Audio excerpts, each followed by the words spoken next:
Hello guys, আজকে আমরা মেঘালয় থেকে ঘুরে আসলাম। তো মেঘালয়ের কিছু জিনিস আপনাদের শেয়ার করব।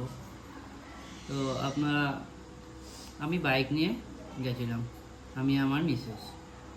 তো বাইক রাখা নিয়ে, তারপর এন্ট্রি ফিস নিয়ে বহুত এক্সট্রা খরচা হয়েছে। তো সেটাই আপনাদের কাছে আমি শেয়ার করব। তো আমরা শিলংয়ে গিয়ে হোটেলে ছিলাম। তো সেই হোটেলে পার্কিং ছিল না। তো পুলিশ বাজার বলে একটা জায়গা আছে শিলংয়ের মেন, তো সেখানে আমরা পার্কিং নিয়েছি 150 টাকা। তারপর শিলং ঘুরতে ঘুরতে এলিফ্যান্ট ফলস 200 টাকা, পার হেড 100 টাকা। নোয়াখালী ফলস 100 টাকা। আরও কিছু ছিল, ওই টিকিটগুলো খুঁজে পাচ্ছি না, হারিয়ে গেছে বা ফেলে দিয়েছি। ওই যাই হোক, আরওয়া কেভ পার হেড 50 টাকা, দুজন 100 টাকা। মাউসমাই কেভ, এটাই একমাত্র সব থেকে কম পার্কিং, বাইকের জন্য 10 টাকা আর পার হেড 30 টাকা। তারপর বই শেডিং ফলস পার হেড 50 টাকা, টোটাল 100 টাকা। ডাউকি যে ফেমাস জায়গা, আমার কাছে তো সব থেকে বাজে লেগেছে। ওই এরিয়ার লাইনটাই খুব বাজে গেছে, কারণ ডাউকির জল একদম ঘোলা। তারপর যাই হোক, বোটিং করলাম 800 টাকা। পরের দিন সকালে আমরা মাউলিং ভিলেজ গেলাম। তো ভিলেজে দেখার মতন এমন কিছুই নেই, গ্রাম, যেটা নাকি এশিয়ার সব থেকে ক্লিনেস্ট ভিলেজ। পার হেড 50 টাকা, টোটাল 100 টাকা। যাই হোক, কিছু আরও ছিল, সেগুলোর টিকিট নেই। তো এই হলো আমাদের পার্কিং আর এন্ট্রি। তো আপনাদের কাছে আমি এটাই শেয়ার করব যে আপনারা শিলং ঘুরুন, চেরাপুঞ্জি ঘুরুন, ভালো, নো ডাউট ভালো। প্রকৃতির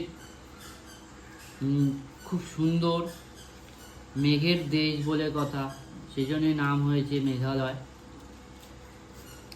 আপনারা যদি ডাউকি সাইডে যেতে চান, তো আমি সেটা প্রেফার করব না, এখন আপনাদের ইচ্ছা।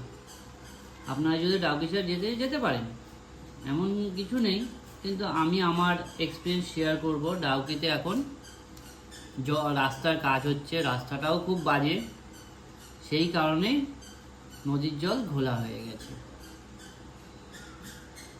আর মাউলিলং ভিলেজ ঠিক আছে, মোটামুটি চলবে, বাট ওই লাইনে গেলে ভাই 2টার জন্য আপনি এখন ওই লাইনে যেতে যাবেন, তো আপনাদের সময় নষ্ট হবে, সাথে এক্সপিরিয়েন্সটাও অতটা ভালো হবে না, যেটা আমাদের কাছে হয়েছে।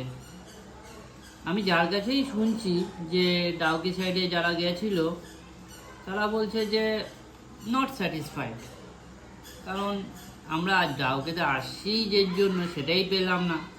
তো সেটা আর কি, যাই হোক, এখন আপনাদের ব্যাপার, আপনারা যেতে পারেন, but I don't like Dawki side. Next time আমার যাওয়ার ইচ্ছা আছে বাড়িচাড়া। এখন জানি না জায়গাটা কেমন, তো নেক্সট টাইম যাব, দেখব, তারপরে ওখানকার এক্সপিরিয়েন্স আপনাদের কাছে শেয়ার করব। যদি ভালো লাগে, শুনছি তো ভালো, বাট এখন আমি যেদিন যাব সেদিন বুঝতে পারবো যে কেমন জায়গাটা। যাই হোক, খুব ভালো ট্যুর গেছে আমাদের শিলং, তারপর চেরাপুঞ্জি, আপনারা ঘুরে আসতে পারেন। সত্যি খুব সুন্দর, অসাধারণ, এত সুন্দর হবে প্রকৃতি জানা ছিল না। মানে আপনারা যেতে পারেন, খুব ভালো। তো যাই হোক, ভিডিওটা আপনারা লাইক, কমেন্ট, সাবস্ক্রাইব করবেন, যাতে আমি আরও নতুন নতুন ট্যুর ভিডিও বানাতে পারি। টাটা।